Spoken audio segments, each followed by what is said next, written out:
Greetings, ladies and gentlemen. Welcome to the Classical Academy podcast, your friendly guide to the world of Christian classical education.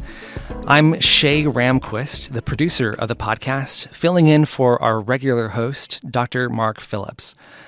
My special guest today is Brett McCracken. Brett is a senior editor for the Gospel Coalition and the author of 4 books, including The Wisdom Pyramid, Feeding Your Soul in a Post-Truth World.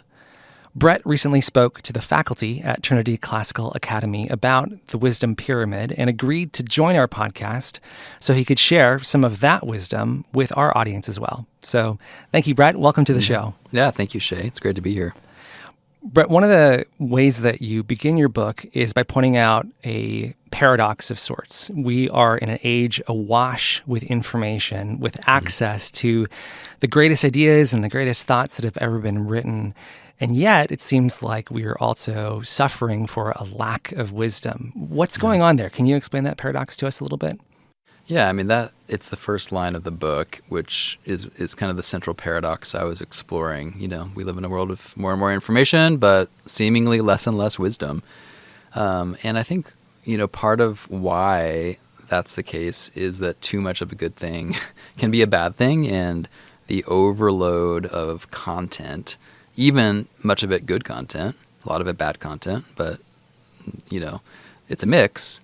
But the sheer volume of it that we're swimming in the digital age, the sheer volume of things that come across our brains on any given day, whether it's an article we're reading on a website or an audiobook we're listening to or a podcast like we're recording right now that we're listening to, which I'm a podcast fan, don't get me wrong, but when you spend all day, every day consuming this content, things you're scrolling through on your phone, things you're listening to in your AirPods, things you're watching on TV, even if it's a lot of really good content, it's going to do something that's negative for your wisdom. And I talk about some of the things that it does in the book.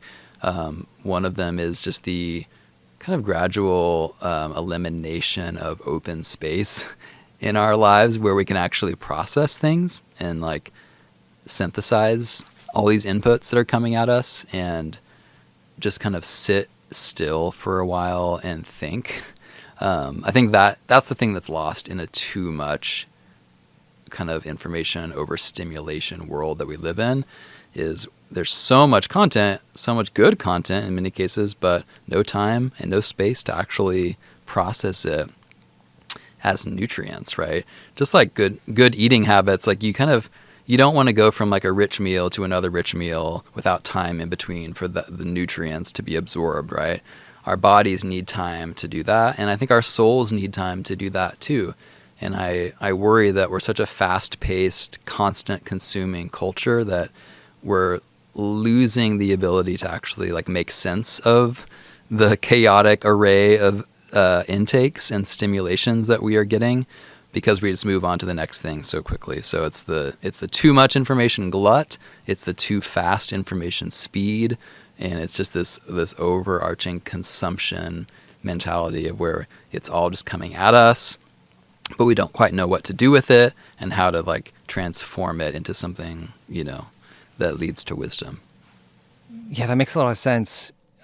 Our students and our kids, they're digital natives, so they've really not known any other version of this other than swimming in all this information, too much of it, too fast, and just always just about themselves. But why is that a problem? What ill effects, if this is some sort of sickness that we're encountering, how do you see that showing up in our culture today? Yeah, I mean, I think one thing you can look at is just empirical data about the kind of rise of mental illnesses in the last 15 years. Really, if you look at Jean Twenge and her books, iGen is one of them. She does a good job showing pretty convincingly that like the year that like the smartphone or the iPhone was released, all the like charts of like rising anxiety and depression, suicidal ideation, all of that just starts to like skyrocket. And so there's this pretty convincing correlation, I think, between smartphone usage and these ill effects mentally and spiritually that we're seeing. So that's one aspect of it. Another response I would say to the like, why is this a problem question is, I would challenge any given student, Gen Z, whatever, digital native, with just a small experiment, which is try to go a day without looking at your smartphone, right? Or try to go an hour without looking at your smartphone, but have it in your pocket, right? Have it accessible, but like have the discipline to not reach into your pocket and pull it out whenever you have a 5-minute break between classes or whenever you're sitting in your car at a stoplight. I find that we're so conditioned to fill those spaces with pulling out our phone and swiping that it's become like a idolatry, an addiction. Like the definition of an addiction is not being able to do something. Like you're so addicted that you can't not do it. And I think that most digital natives would really struggle with that experiment, like having access and proximity to your device, but having the discipline not to look at it, because we don't know what to do with open space anymore. Like it feels, we're so antsy and agitated if we have to sit still for any amount of time. I even find when I'm at a stoplight, sometimes when I'm driving and it's like LA traffic and I'm like sitting still, I find it hard to just not pull for my phone and see like, okay, well, I have a couple of minutes to optimize my time, so why not check this text and respond to this text or do this or do that. So yeah, I think that's a problem, right? If we can't be still and have kind of silence in our lives and be device free for any amount of time, that's the definition of addiction, and it's a problem. Yeah, and as teachers, I think we see it too. There's this, the mental health aspect of it, right? Over the last few years, skyrocketing. Yes. Certainly, it seems like those devices are part of it. And just a general shallowness in the ability of people, not just our kids, but maybe ourselves too, in the way that we think. It's hard to go deep. It's hard to sit down and just really think through issues. And you said also that this is contributing to a post-truth culture that we live in, where wisdom is increasingly hard to find. Yeah. How are you seeing that showing up? Yeah, I mean, the post-truth dynamic was something that was already kind of in the water pre-internet era, right? Like we've been in this long kind of trajectory in Western culture of like being slightly unshackled from objective truth and the subjective turn, the inward turn, right, of Western culture. So it's been long in coming, but technology and the internet has accelerated this dynamic for several reasons. I think one is just the explosion of information now that's at our fingertips. Like there's now a narrative, there's data, there's arguments for everything on every side of every issue, right? Like, so whatever question you're trying to answer, there's probably contradictory but convincing answers on both sides. And what ends up happening is people tend to just kind of default to a narrative rather than having to navigate this very complex terrain of multiple perspectives and seemingly contradictory data. They're just kind of like, well, I'm tired, my brain is fried, I'm just going to kind of go with whatever thought leader I like, what he says or what she says. And so it just creates this world where like truth doesn't matter as much as narratives and as much as partisan politics and tribal impulses, and we're losing our grip on truth as a result. Yeah, and that's causing so many problems for our society and our culture. So what do we do about this? You wrote this book about the wisdom pyramid. Our nation, our culture is desperately needing wisdom. So what's the solution? Yeah, I mean, I think anytime a doctor diagnoses a sickness or looks at a patient who's dealing with some sort of ill effects in their body, usually they start with diet, right? That before they go to like a prescription pill or something, it's diet figures in. Like, what are you eating? What could you eat more of? What could you eat less of? And that's because in our physical health, so much depends on intakes. What is coming into our bodies? Is it Is it helping us become healthy, or is it making us sick? And the same is true of our spiritual health and of our wisdom. It's all about intakes. What is our diet, so to speak, of information, knowledge? What sources are feeding our soul? Are they things that are leading us in the direction of health and wisdom, or are they things leading us in the direction of foolishness and sickness? And so that's kind of where the concept of the wisdom pyramid came about. I'm basically ripping off the food pyramid, if you're familiar with that. The food pyramid, food groups and what proportion should constitute your diet in order to be healthy. And so I thought, well, what if I applied that to wisdom? What would it look like to have a diet of intakes that is properly ordered for a wise life? And so that's kind of the concept that I ran with the book, which was originally a graphic that I had a graphic designer friend create to accompany a conference presentation that I was giving. And it eventually became a book. And so it's basically my prescription to help lead people back to health and back to wisdom by paying more attention to their diet of intakes. Yeah, that makes so much sense. And one of the things that I really appreciate about the pyramid metaphor is that you start from this idea of where's the true source of wisdom, which is God, and how do we get more of God's wisdom into our life. So would you mind breaking down a little bit? Of course, I'd like to urge all the listeners to get a copy of the book and read it for themselves, but can you give us a little taste of how that pyramid works, what the different levels are, and what maybe we should be looking for in each of those levels? Yeah, so I start from the assumption that wisdom is from God. God is the source, he's the standard, he is the embodiment of wisdom. And so if that's true, then any diet of wisdom has to kind of revolve around the things of God. So I order the importance of categories of knowledge according to their proximity to God. So the foundation of the wisdom pyramid is the Bible, because it's God's direct revelation to us. There's no closer source to wisdom itself than God's direct revelation of himself in Scripture.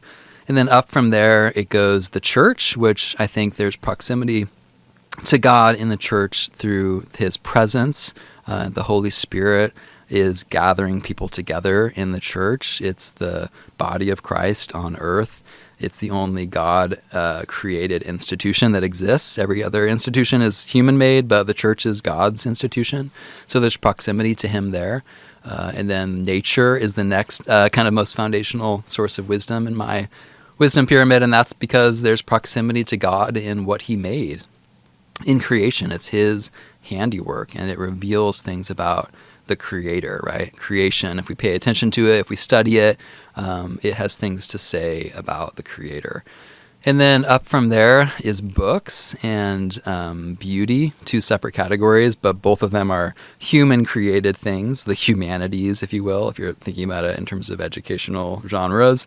Literature, philosophy, the arts, music, all of that is great for our wisdom, but because it's human-made and human-mediated, it's not quite as foundational as things like Scripture, because Scripture is infallible, it's God's book, but anything written by Charles Dickens or Augustine, even like legitimate Christian trustworthy authors, is still not perfect, right? So we have to take what we can glean from it in terms of wisdom, truth, goodness, beauty, with a little bit of critical thinking as well. And so then the final kind of top category of the wisdom pyramid is the fats, oils, and sweets category, if you remember the food pyramid. And that's where I put the smartphone and internet, just kind of our digital lives through screens. It's on there, so it's not like there never can be anything helpful for our wisdom found there. I believe there can be. It's just also the category that's most potentially harmful for us, and we have to kind of put it in its rightful place and use it sparingly. And as somebody who works in that digital space too, as a contributor to the Gospel Coalition website, where it makes sense that you're attuned to both the possibilities and maybe some of the perils of that online world. It's a double-edged sword, yeah, for sure. And I wrestle, I wrestle with kind of, is the good outweighing the bad of my profession? Because even good content, like I've said, even good content, if it's being consumed in a gluttonous way, where it's just one thing among a constant array of content that people are consuming, I think can be harmful. And so, yeah, I think we're trying to be an entity that's using a potentially harmful medium in as hopefully helpful a way as we can. Yeah, yeah. I want to hit just a couple of those elements and go a little bit deeper, if we could. A few things that caught my eye when I was reading the book. One thing is that you talk about the church, the people of God, as a really important source of wisdom. And I'm not sure if everyone thinks about church in that perspective. Totally. And also, coming out of the pandemic, a lot of people switched to doing church online, which was a great solution, but maybe they haven't gone back. When you were talking to our faculty, you mentioned that being in person with other Christians was so vital. Can you talk more about that, especially as a source of wisdom? Yeah, I mean, I think the embodied nature of the local church is important for a couple of reasons. One is just the liturgical rhythms and the rituals of church, like even being in a space that is consecrated for worship matters. Standing up and using our voices to sing matters, right? Sitting still, unmediated, and listening to the word preached. These are all physical acts, right? Taking communion, taking the bread and the juice representing the body and blood of Christ together in a ritualistic, physical, embodied way matters. Baptism is a physical act, right? Just a couple weeks ago, we had a baptism in our church, and it just reminded me, like, the embodied rituals of the church are where it's at. Like, the church is not this abstract kind of disembodied phenomenon that you can replicate on a screen. It's an embodied practice that enacts theological truth. So there's that aspect of it. On a more community level, there's just something about being in physical presence with people that I think is important theologically. I think that when we start to individualize Christianity, we go awry theologically, where we start to disconnect the gospel from the gospel community, the community that is shaped by the gospel. And so I think a lot of theological error happens when we make Christianity just kind of this me and Jesus thing that we can do on our own terms, on our own timeline, on our own convenience. So the kind of inconvenient, messy, uncomfortable reality of doing Christianity in community, where we rub shoulders with, frankly, people that annoy us sometimes, people that sing off tune that are standing right next to us, people that we wouldn't otherwise have anything in common with and we don't really know how to talk to, we don't know how to make small talk with. All of that it's kind of countercultural, and it's not what we would choose in a consumer culture, but it forms us and it shapes us, and it's so valuable for our formation, right? I think one overarching principle about wisdom that I've come to see is that wisdom involves humility, and it involves having a lower view of yourself and recognizing that you have a lot to learn and that you're not always right? And the Proverbs 3 says this: do not be wise in your own eyes, right? Do not lean on your own understanding. And we live in a culture that says we should, right? That you are the best expert, you know best, trust your heart, follow your heart. And I think to have a Christianity that espouses that falsehood is just a recipe for disaster. So the church helps buffer against that, because when you go to church, it isn't just about you and your preferences, right? You're giving yourself to this community that is kind of iron sharpening iron. And it just reminds you that, like, whether you have a PhD or whether you're a blue collar, welder, like, you're all on the same level in the body of Christ, and you have things to learn from one another. Like, I have had such meaningful relationships in churches with people who don't know what I'm talking about when I talk about a Terrence Malick film. They don't care about the music I care about. We wouldn't be natural friends, and I don't know how to, do their job or care one of my best friends in one of my most recent churches was like an army guy who like, I'm the furthest thing from who he is, and could like CrossFit obsessed, and that's just not me. And yet we became like deep friends, and it was only because of that's what the church is. That's what the church does. It draws together people from all walks of life that grow each other, sharpen one another, and collectively kind of help in the pursuit of Christ-likeness. So, yeah, I mean, I wrote a whole book about this. My last book before the Wisdom Pyramid was called Uncomfortable, the Awkward and Essential Challenge of Christian Community. So read more about that in that book. But I'm a huge, huge advocate of the importance and the gift of the local church for our wisdom. Yeah, that's so good. Bringing together those different experiences, all in pursuit of growing in godliness. Yeah. It's invaluable. And also, there's sometimes these older members of our churches, too, that have more life experience than us. Yeah. And getting to sit with them and learn from what they've learned can be so incredible. Yes. I also love what you're saying, too, about being willing to be uncomfortable, right? Going in person can be uncomfortable, in the ways that sometimes churches run their services might not be our favorite, but growth comes through that uncomfortability, 100%. right? Yeah.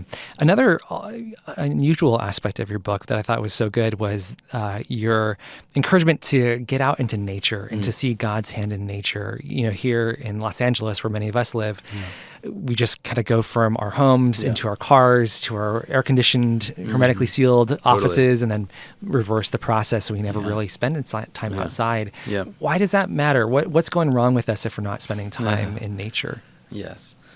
So much goes wrong, man. I mean, I think it's not a coincidence that some of the most secular places in the world, places that are the furthest from God, tend to be cities, tend to be urban areas where nature is a little bit more at arm's length.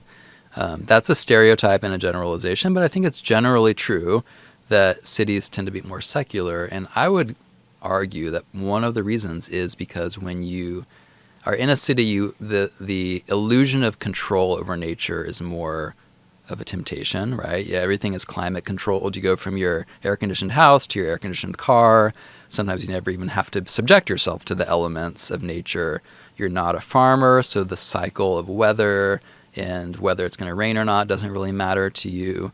And I think the more that we are disconnected from nature and the rhythms of it and the way God designed it, and the more that through human ingenuity and technology, we start to get this God complex where nature is controllable, or we have that illusion of the controllability of nature.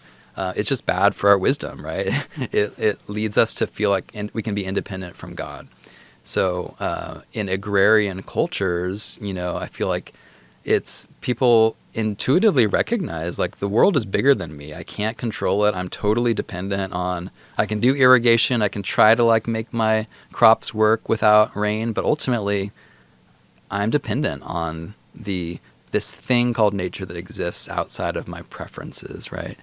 There was an article in the LA Times a couple years ago, and the headline jumped out to me, and it was about climate change, and it was something like, nature does not abide alternative facts, or like nature, there's no post-truth in nature. like it is what it is, whether we like it or not. Like it's either raining or it's not. Like doesn't matter what your opinion, what your partisan perspective on the weather might be. So there's an objectivity to nature that's so helpful for our wisdom. And because foolishness comes, I think, when we start to think that our subjective reading on things is ultimate. And you're starting to see this even in sciences and like modifying our bodies and thinking that we can like change our gender to whatever we want it to be, or do with our bodies, basically make them whatever we want them to be. Yeah. And that's the God impulse of wanting to not subject ourselves to God and his design and what he's created, but to try to be the creator ourselves. So I think nature helps put us in our proper place as the created and not the creator. right? We want to see ourselves as self-created, as the center of the universe. But, when you stand in front of a mountain range or you stand in front of the vastness of the ocean, and there's also this kind of good reminder of how small we are when we're in front of the bigness of nature or the oldness of nature, something that's been there for thousands of years. And there's something that feels right about that. Like I love those moments where I'm standing before the Pacific Ocean or the Grand Canyon, and I just feel like, man, like I am not the center of this world. Like I am a tiny little speck, and this world is huge and awesome and majestic, and that's a good thing, right? Yeah. It's such a relief to know that there's a bigger God that created this and controls it, and it's not mine to manipulate and kind of recreate to my liking. I just have to deal with it. I have to deal with the fact that I will die if I jump into the Grand Canyon, right? I have to deal with the fact that, like, if I don't know how to swim and I go in the Pacific, I will probably die. Like, the limits that nature confronts us with are so good for our wisdom, because it reminds us that we're not God, and God is God, and that's the beginning of wisdom, right? The fear of the Lord is the beginning of wisdom. The reverence before the Creator, recognition of our role as the lowly creation, and God and his role as the ultimate source of truth and the creator of all things. That's the beginning of wisdom. Yeah.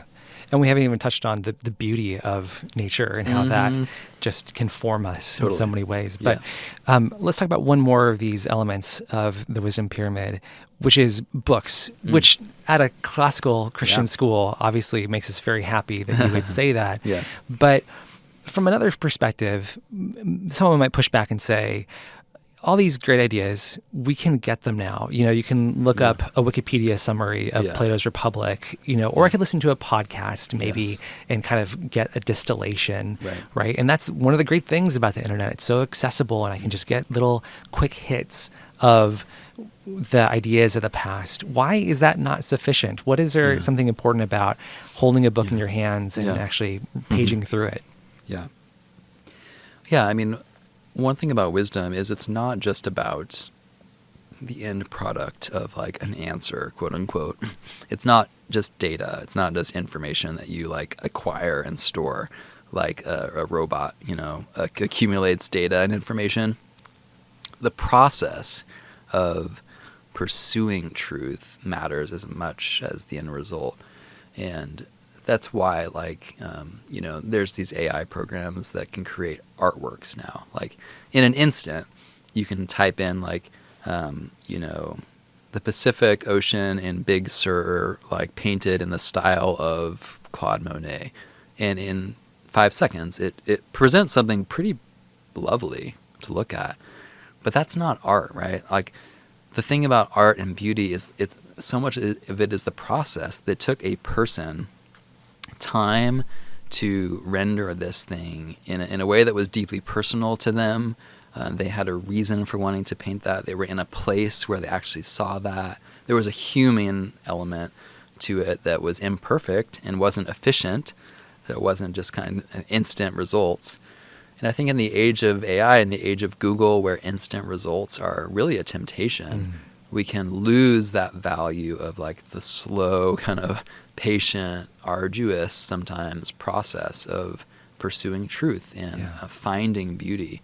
I just came back from a trip in Colorado with my family, and we did a lot of hikes. And, most good hikes end with a beautiful sight, like a waterfall or a lake with a mountain backdrop.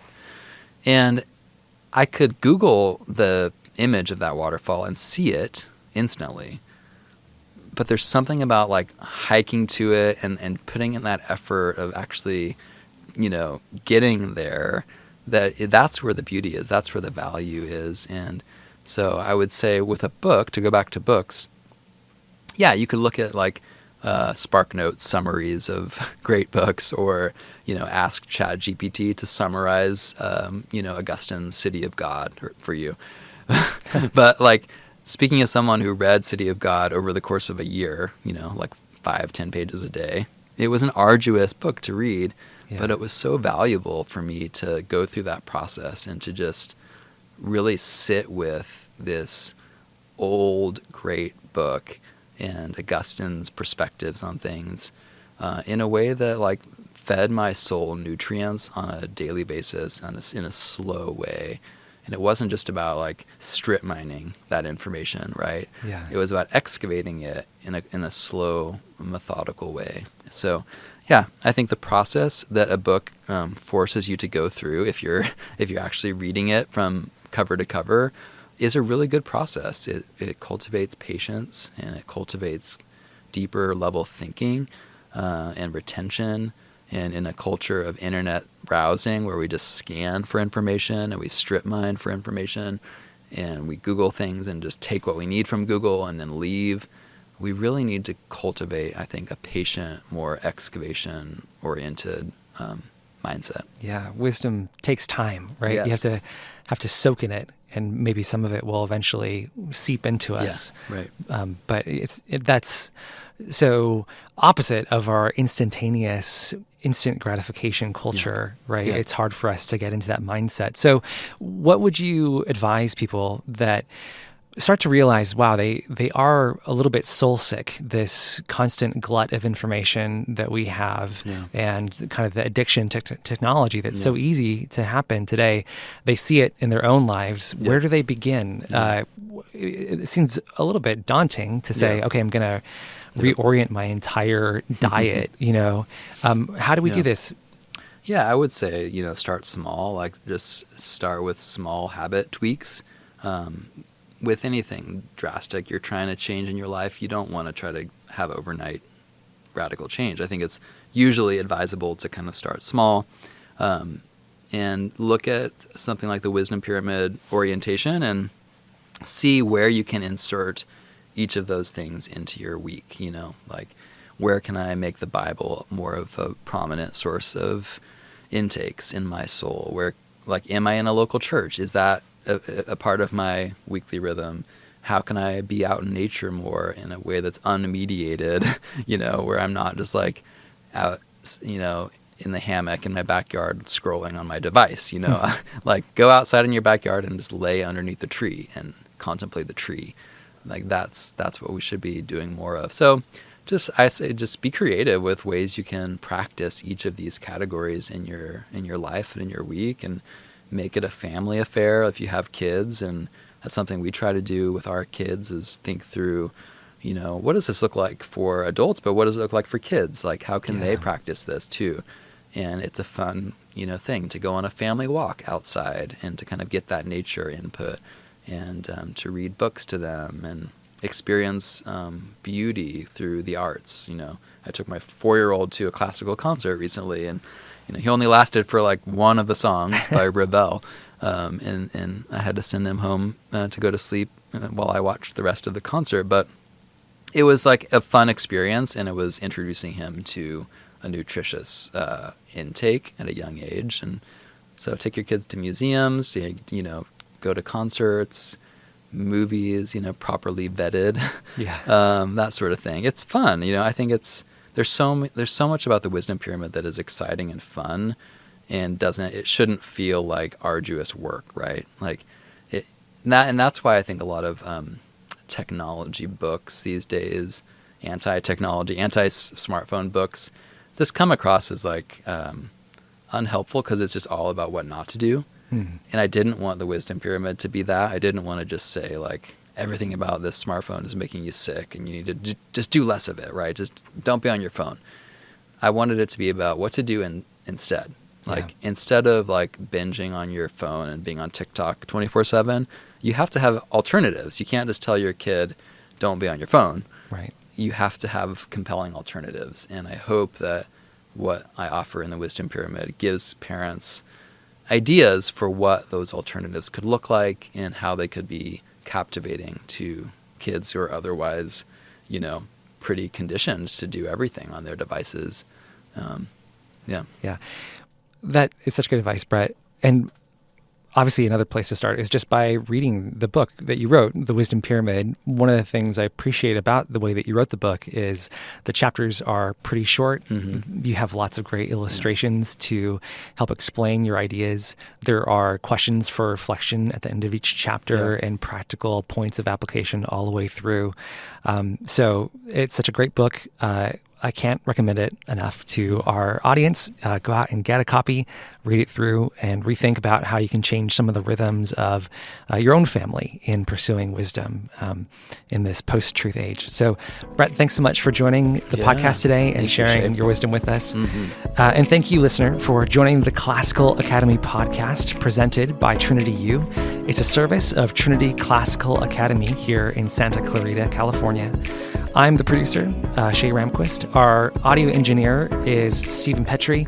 He also provides our original music. And so until next time, let's all continue to grow in wisdom, in virtue, and in the love of God.